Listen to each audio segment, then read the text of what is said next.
Why do some houses feel like they are listening even when they are empty? And why does the silence get louder the moment you say your own name? I moved into the rental because it was cheap and close to work, the kind of place landlords describe as quiet with good bones. The street was normal. The neighbors nodded but never lingered.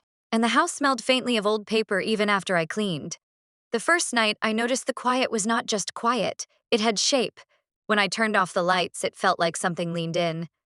I laughed at myself because I am not a superstitious person. I said my name out loud to break the tension, just a simple, stupid thing. Like naming yourself in an empty room to prove you exist. The silence answered by getting heavier. Not with a noise. With pressure, like the air had thickened and the house had decided it was done pretending to be empty. After that, I stopped talking when I was alone. I took calls outside. I watched videos with subtitles.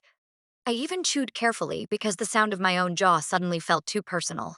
Like I was giving the place information. A week later, I found the first note. It was tucked into the back of a kitchen drawer, folded twice, the paper yellowed and soft at the edges. It only said, "Do not introduce yourself." I stared at it long enough that my eyes watered. The handwriting was neat, almost polite, the kind you would expect on a birthday card. I told myself it was from a previous tenant and tossed it into the trash. That night, I woke up at 3:07 a.m. to the sense that someone was standing right beside my bed. I did not open my eyes, but I knew exactly where the presence was. Like the room had a new piece of furniture. My throat tightened. Without thinking, I whispered my name again, like a plea. The pressure returned instantly. The house seemed to inhale. Then, from somewhere in the walls, a voice repeated my name back.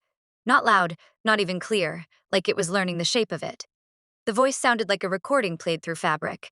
I fled to the bathroom and locked the door.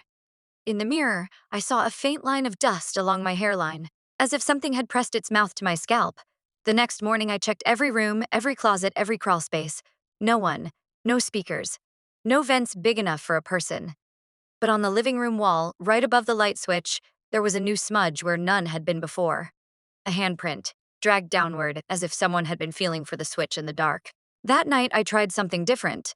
I walked into the kitchen, kept my voice steady, and called the house by the street address instead of my name. The silence stayed light, almost relieved. Now I understand why the neighbors never introduce themselves properly. They wave, they nod, they keep it surface level. If you live here long enough, you learn the rule. A house cannot listen to you until it knows what to call you.